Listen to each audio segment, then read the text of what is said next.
함께 읽은 루키 3장 14절에서 18절 말씀을 근거로 성도는 하나님 때문에 기대할 수 있습니다. 성도는 하나님 때문에 기대할 수 있습니다 라는 제목으로 은혜 나누도록 하겠습니다. 우리 함께 고백합니다. 성도는 하나님 때문에 기대할 수 있습니다. 아멘. 성도는 하나님 때문에 기대할 수 있습니다. 어른이 된다는 것은요, 어른이 된다는 것은 단순히 나이를 먹는 것만을 의미하진 않습니다. 어른이 된다는 건 뭐 여러 가지 의미가 있겠지만 제가 생각하는 또 한 가지 의미는요, 내가 노력해도 되지 않는 게 있구나라는 걸 깨달을 때 어른이 되었구나라는 마음이 드는 거죠. 제가 학창 시절 때 일인데 정확하게 말하면 고등학교 때입니다. 각 반마다 벽에 급훈이 붙어 있었습니다. 이런 거죠. 뭐 여러분 많이 들어보셨겠지만 포기는 배추를 썰 때나 하는 말이다. 이런 얘기들. 엄마가 보고 있다. 뭐 이런 이야기들. 그렇죠. 다들 수능을 준비하니까 얼마나 그 마음이 심란합니까? 그리고 원래 또 시험 앞두면요, 시험 빼고 다른 거 다 잘할 수 있거든요. 그러니까 시험 공부 너무 싫으니까 그 마음을 다잡기 위해서 마음을 다잡을 수 있는 문구들을 막 붙여둔 거죠. 저가 있던 반도 크게 다르지 않았습니다. 저의 반의 급훈은 우공이산이었어요. 우공이산. 사자성어를 좋아하시는 선생님 덕분에 우공이산인데, 우리가 잘 알듯이 의미가 그 우공이란 노인분께서 쉬지 않고 이제 산을 파서 결국 산이 옮겨졌다라는 멋진 말이죠. 쉽게 말해서 포기하지 않고 끝까지 노력하면 좋은 결과를 이룬다라는 이야기였습니다. 시험을 앞둔 학생들에게 참 꿈과 희망을 심어주는 급훈이었던 것 같아요. 돌아보면요, 근데 참 지금 생각해보면 20년이 훨씬 지난, 오래됐네요. 20년이 훨씬 지난 일인데 학창시절에 그 말이 되게 희망이 됐거든요. 학창시절에 그 말이 진리 같았어요. 그래, 열심히 하면 될 거야. 그렇죠? 대학을 가기 위해서 수능을 잘 봐야 되잖아요. 근데 그 수능을 누가 대신 치러주지 않거든요. 아무리 저희 어머니가 저를 사랑하셔도 저희 엄마가 수능 대신 치러주는 게 아니란 말이죠. 제가 시험을 봐야 됩니다. 내가 얼마나 열심히 공부하고 준비를 했느냐가 나의 수능 성적을 결정하고요, 내가 갈 대학을 결정했어요. 그래서 그때는요, 다들 노력하면 좋은 결과를 얻을 수 있을 거야, 서로 막 격려하면서 막 화이팅하면서 꿈을 이룰 수 있다, 그 생각으로 살아갔죠. 그런데 막상 지나고 보니까 어떻습니까? 그렇게 노력해서요, 각자 이제 대학을 가고 또 취업도 하고 사회생활을 하다 보니까, 어른이 되다 보니까 인생의 진리가 이제 흔들리기 시작하는 거예요. 이전엔 노력하면 다 되는 줄 알았는데, 예전에는요, 누군가 잘 안 되는 이유가 저 사람 노력이 부족해서 그래, 쉽게 생각했거든요. 근데 시간이 지나고 보니까 그게 아니더라는 거예요. 이제는 노력해도 안 되는 게 있다는 걸 깨닫기 시작하는 거죠. 취업도 그렇죠. 사람과의 관계도 그렇습니다. 직장일도 마찬가지죠. 아무리 열심히 해도 직장일 마음처럼 됩니까?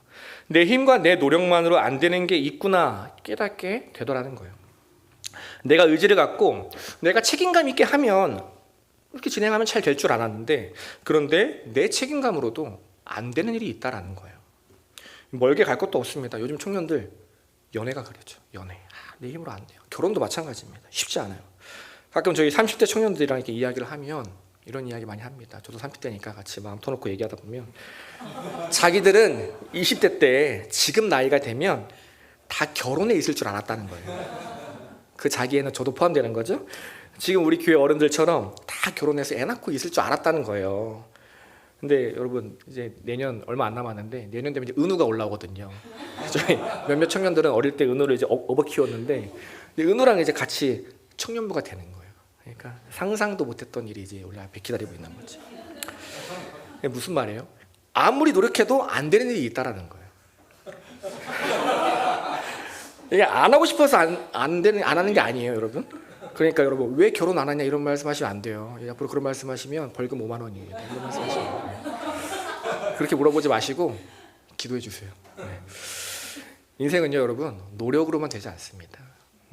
노력을 넘어서 요즘은 노력해야 된다 얘기하는데 그래도 안 돼요. 그렇죠? 내 힘으로 해결할 수 없는 문제가 늘 우리를 기다리고 있습니다. 그게 바로 인생이죠. 오늘도 우리는 경험했습니다. 이번 한 주 우리의 삶도 그랬잖아요. 나의 이기심을 넘어서기 위해 우리는 막 노력하고요, 내 이웃을 사랑하기 위해서, 내 가족을 사랑하기 위해서 막 노력했잖아요. 이미 우리는요, 최선의 노력을 하며 살아갑니다. 우리의 노력이 부족한 게 아니에요. 그렇게 노력하지만 잘 안 되는 일도 있더라는 거죠. 그럼 어떻게 합니까? 노력해도 안 되니까 다 포기해야 하나요? 에이, 다 때려쳐. 아니죠. 성도는요, 바로 그럴 때 하나님을 의지합니다. 세상은요, 내 힘으로 해서 안 되고 노력해도 안 될 때 다 포기하고 좌절해요. 아, 이거 해서 뭐해, 대충 해, 이렇게 얘기하죠. 그러나 성도는 다릅니다. 그리스도인은 다르다는 거예요. 끝까지 꿈꾸고 소망하며 살아갑니다. 포기와 좌절이 아니라 오늘 넘어지지만 내일 또 소망하며 기대하며 살아가죠. 왜 그렇습니까? 나를 위해 쉬지 않고 일하시는 하나님이 계시기 때문이에요. 나는 다 알 수 없지만, 나는 다 할 수 없지만, 그런 나를 너무나 잘 아시고 날 위해서 쉬지 않고 일하고 계시는 아버지 하나님이 계시기 때문입니다. 그래서 성도는요, 그 하나님 때문에 다시 한번 기대하며 살아가는 거죠. 그것이 바로 신앙생활입니다. 오늘 본문도 우리에게 그런 이야기를 하고 있습니다. 모든 것을 포기하려 했던 사람이요, 하나님 때문에 기대와 소망이 넘치는 삶으로 변화된 이야기입니다. 룻과 나오미의 이야기인데, 우리 지금 계속해서 룻기를 살펴보고 있습니다. 룻기가요, 여러분 잘 알다시피 4장밖에 없는 짧은 이야기입니다. 그런데요, 각 장마다 분위기가 완전히 달라져요. 우리 봤던 것처럼 1장은요 절망의 끝에 서 있는 내용이었습니다. 가족이 다 죽잖아요. 간신히 자기와 며느리만 살아 돌아옵니다. 근데 2장을 넘어서 3장으로 한 장씩 넘어갈수록 점차 소망과 기쁨이 그 삶 가운데 차오르기 시작해요. 그리고 마지막 4장이 되면요, 그들의 삶이 완전히 하나님 안에서 회복이 됩니다. 더 이상 절망의 흔적을 그 삶 가운데 찾아볼 수 없더라는 거죠. 하나님이 이 룻기를 통해서 우리에게 하시는 말씀은 간단합니다. 뭐냐면, 절망같이 느껴지는 우리의 인생, 때로는 다 포기하고 싶은 우리의 인생, 아무리 노력해도 해결되지 않는 문제들, 그런 문제들이 있지만 그게 끝이 아니라는 거예요. 그 인생 넘어서, 그 문제 넘어서 회복의 삶이 우리를 기다리고 있다, 우리에게 말하고 계신 거죠. 기쁨과 소망의 삶이 우리를 기다리고 있다, 우리에게 말씀하고 계신 것입니다. 그리고 우리 모두가 그런 삶을 누리기 원하시는 것, 그것이 바로 아버지 하나님의 마음이시죠. 저는 우리 모두가요, 물론 저부터겠지만, 교회에서의 믿음 따로, 세상에서의 믿음 따로, 일상에서는 하나님의 말씀이 아무런 영향도 미치지 못하는 그런 삶이 아니라, 하나님의 말씀이 내 삶 모든 영역에, 월요일부터 토요일까지 모든 영역에 삶에 영향을 미쳐서요, 문제를 넘어서고 환경도 넘어서고 아픔도 넘어서는 믿음의 백성이 되길 간절히 소망합니다.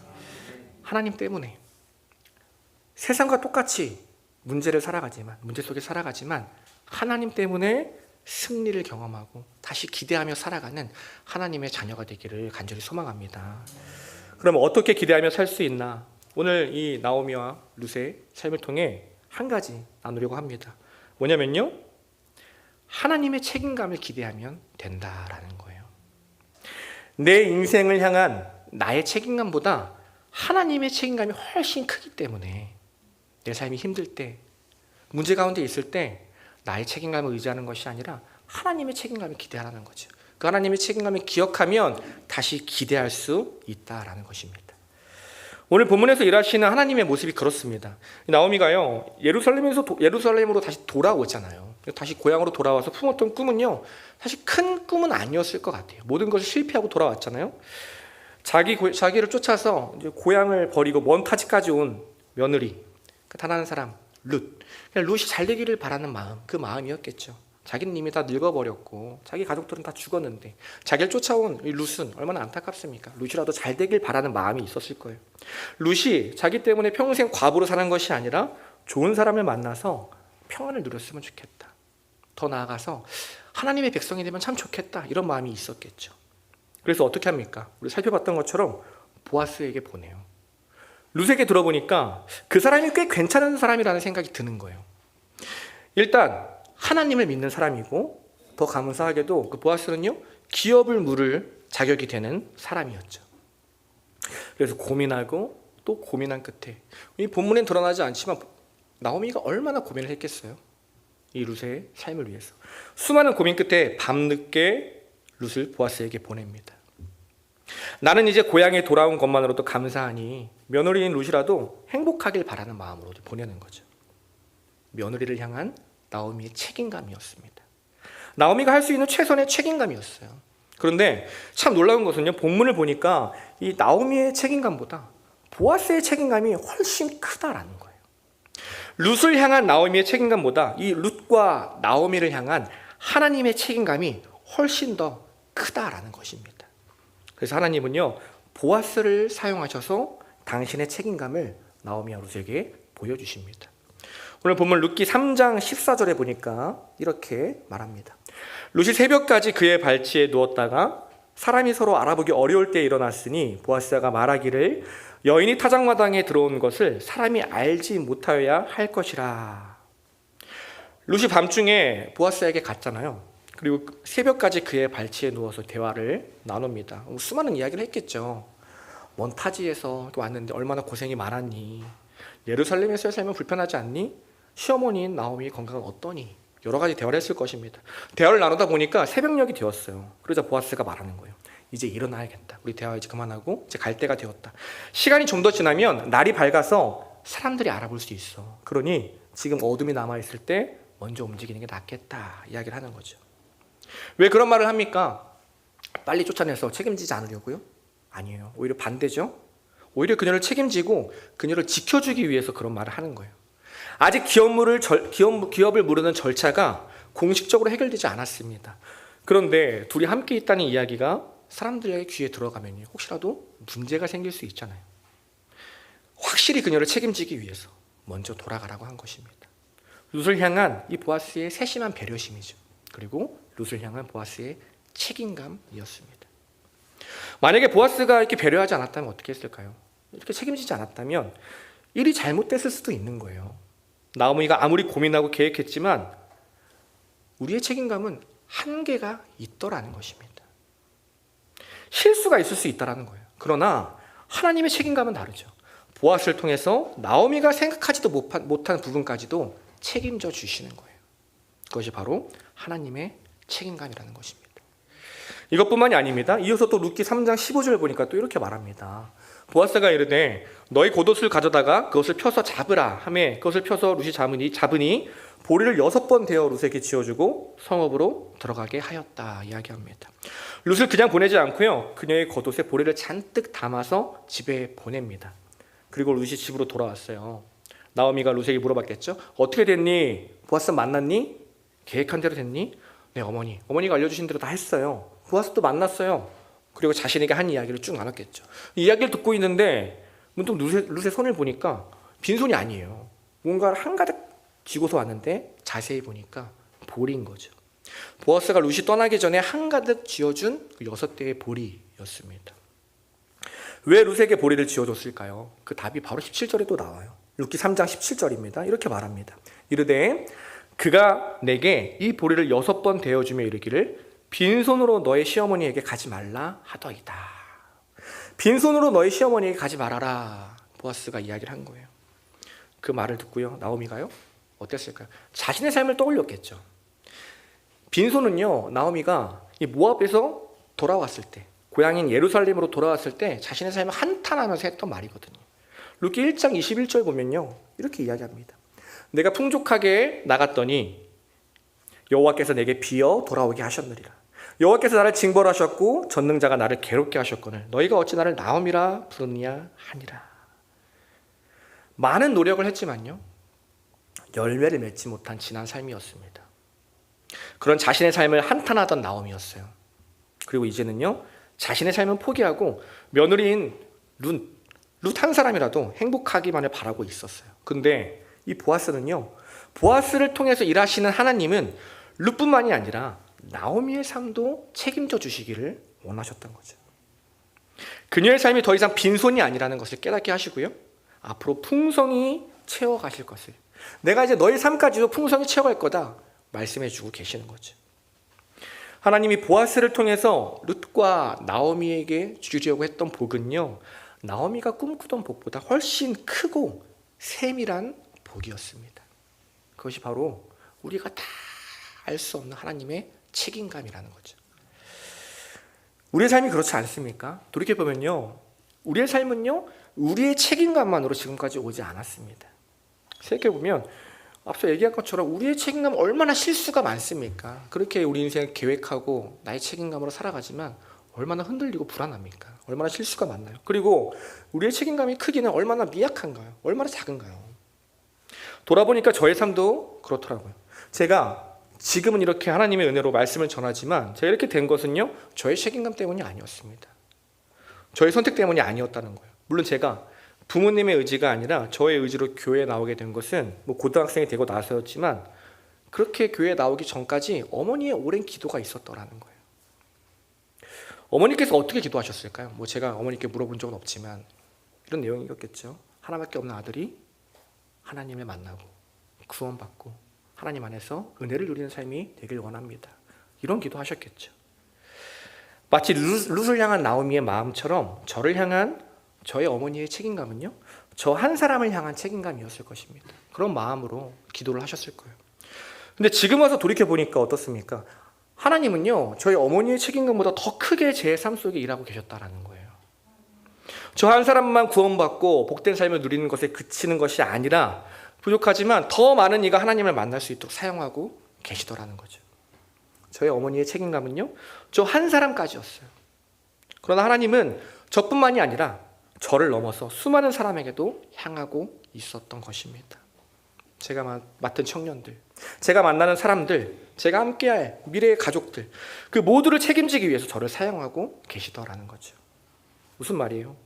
하나님은 항상 나의 책임감보다 훨씬 크게 일하신다라는 것입니다. 근데 여러분, 하나님의 책임감이 크기만 합니까? 더 감사한 것은요, 늘 실수하고 덤벙대는 우리를 너무 잘 아시고 세밀하게까지 하다는 거예요. 저희 청년들이 지금 하나님을 경험하는 훈련학교를 진행하고 있습니다. 이제 8주 지났는데 이 훈련학교 과정 중에 나의 영적 명세서를 작성하는 시간이 있어요. 이게 뭐냐면, 이 영적 명세서가 뭐냐면요, 그동안 하나님이 나의 삶을 어떻게 이끌어 주셨는가, 자신의 삶을 쭉 기록해 보면서 하나님이 일하신 순간들을 발견하는 거죠. 그걸 영적 명세서라고 하더라고요. 한 청년이 자신의 영적 명세서를 작성한 것을 들려주는데요, 그걸 발표하면서 자기 자신도 놀랐다라고 이야기를 합니다. 이렇게 얘기하는 거예요. 어릴 때부터 자기가 교회에 나오게 된 건 자기 때문이 아니었다라는 거죠. 누군가 자기에게 교회를 소개했고, 교회 한번 가보자, 가면 좋겠다, 이끌어주는 사람이 있었대요. 그래서 교회에 나가게 됐는데 그 교회가 참 좋았다라고 합니다. 사람들이 좋고 그 안에 있어 마음이 편해지고 계속 거기에 있고 싶었대요. 그런데 어쩔 수 없는 환경적인 이유로 그 교회를 나오게 됐어요. 자기는 그 교회에 계속 있고 싶었는데 환경적인 이유 때문에 나오게 됐습니다. 근데 나중에 알고 보니까 거기가 다락방이라고 불리는 이단성이 있는 교회였어요. 나중에 알게 됐던 거예요. 근데 자기가 알고 나온 게 아니거든요. 그리고선 학생이 돼가지고요, 사춘기 때니까 충분히 교회를 안 나갈 수 있잖아요. 안 나갈 수많은 이유가 있는데 또 자기를 붙들어주는 사람이 있었더라는 거예요. 자기 친척이 전화를 해서, 서건아, 사랑의 교회를 가라. 그 교회를 갔다는 거죠. 그 사람 덕분에 우리 교회에 나오게 되고요, 지금까지 우리 교회에 남게 되었다 이야기를 하더라고요. 사실 우리 교회에 와서도 떠나야 할 여러 가지 이유가 있었지만 그때마다 하나님이 지켜주셨다 이야기를 하는 거죠. 영적 명세서를 기록하기 전까지는요, 그냥 자기가 선택해서 나의 생각으로 지금까지 오게 된 줄 알았는데 돌이켜보니까 다 하나님이 책임감 덕분이었구나, 이 고백하게 된다라는 거죠. 자신은 다 알지 못했던 상황까지 세밀하게 바라보시고 지켜주시고 지금까지 인도하여 주신 그 하나님의 책임감이 아니었다면 저는 지금까지 오지 못했을 거예요 라고 고백을 하더라고요. 그 말을 듣는데요, 함께하는 청년들이 다 공감을 했습니다.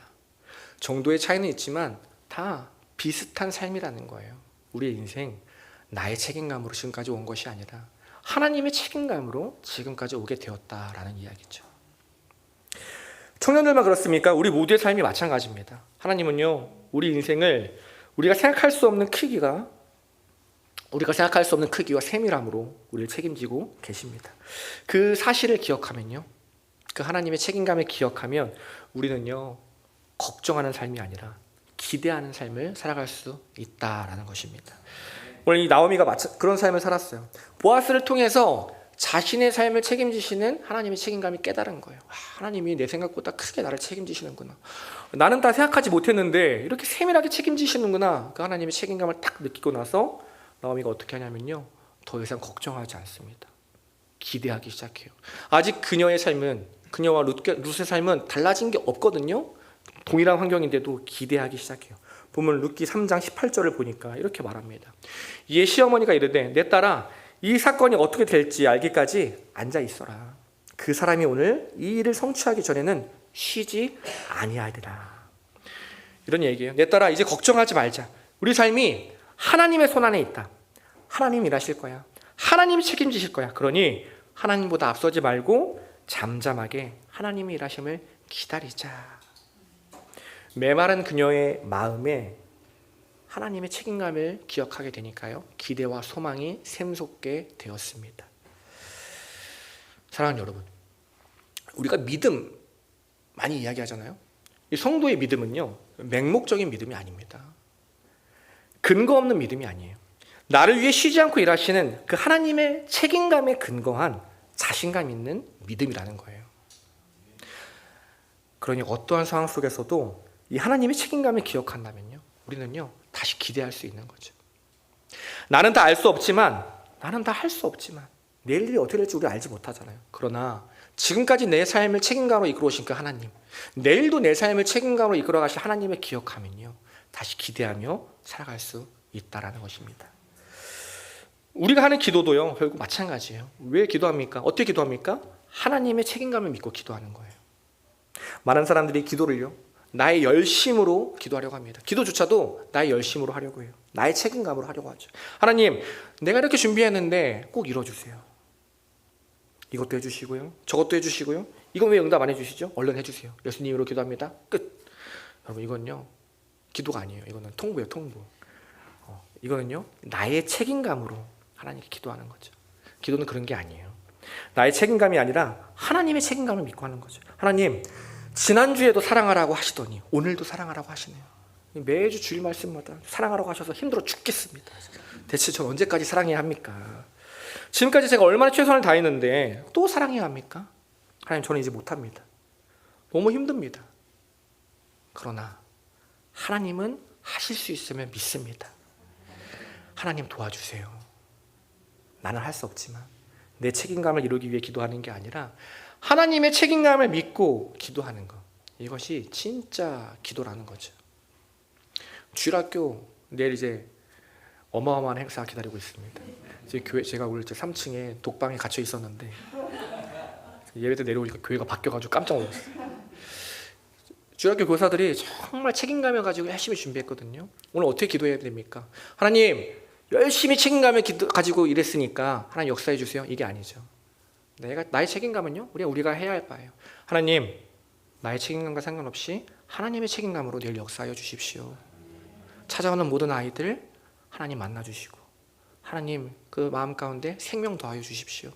하나님 그렇게 하실 줄 믿습니다. 그렇게 기도하는 거죠. 우리도 마찬가지입니다. 오늘 우리의 기도가 그런 기도가 되길 소망해요. 나의 책임감보다 크신 하나님의 그 책임감을 의지하는 기도. 나는 할 수 없지만 하나님은 하실 수 있다는 것을 믿으며 고백하는 기도. 나의 열심과 상관없이 나는 계속 넘어지더라도 하나님은 일하실 것입니다. 하나님께서 성실히 일하실 것입니다. 끝내 이루어주실 것입니다. 그것을 믿으며 고백하는 기도. 그러한 기도로 하나님께 나아가는 오늘 금요 기도가 되길 소망합니다. 말씀을 정리합니다. 여러분, 인생은요 노력으로만 되지 않아요. 아무리 노력하고 준비하고 내 책임감으로 일해도요 풀리지 않는 문제가 분명히 있습니다. 그때 어떻게 합니까? 그때 성도는요 좌절하고 포기하는 것이 아니라 쉬지 않고 일하시는 하나님을 기억하며 다시 기대하며 살아갑니다. 어떻게 기대합니까? 우리가 하나님을 기대할 수 있는 근거는요 나의 책임감보다 하나님의 책임감이 훨씬 크기 때문이에요. 나의 책임감보다, 나의 생각보다 크게 일하시는 하나님, 내 준비보다 훨씬 세밀하게 정확하게 일하시는 그 하나님, 그 하나님의 계시기 때문에, 그 하나님의 책임감 때문에 우리는 다시 기대하며 살아갈 수 있습니다. 매일의 삶 속에서 이 쉬지 않고 일하시는 하나님을 기억하며 기대와 소망으로 살아가는 저와 여러분 되길 소망합니다. 하나님 일하시면요 문제도 해결됩니다. 하나님 일하시면 절망도 희망으로 변화됩니다. 그 믿음으로 하나님을 경험하며 살아가는 저와 여러분 되기를 간절히 소망합니다. 기도하겠습니다. 하나님, 우리 인생 참 아프고 힘들 때가 많습니다. 좌절하고 포기하고 싶을 때도 많습니다. 그러나 그러한 삶 속에서도 포기하지 않고 다시 기대하며 소망할 수 있는 이유는 나의 아버지 되신 하나님이 계시기 때문입니다. 날 위해 쉬지 않고 일하시는 하나님이 계시기 때문에 우리는 다시 기대할 수 있습니다. 하나님, 매일의 삶 속에서 나의 책임감을 의지하기보다 나보다 더 크고 세밀한 하나님의 책임감을 의지하게 하여 주옵소서. 지금까지 내 삶을 책임져 주신 하나님이 오늘도 내일도 책임져 주실 것을 믿고 살아가는 믿음의 백성 되게 하여 주옵소서. 그러한 삶 가운데 하나님이 은혜 주시고 승리 주실 줄 믿습니다. 날마다 주님과 동행하며 승리를 경험하는 우리 모든 성도님들 되게 하여 주옵소서. 우리를 끝까지 사랑하시는 예수님의 이름으로 감사하며 기도드립니다. 아멘.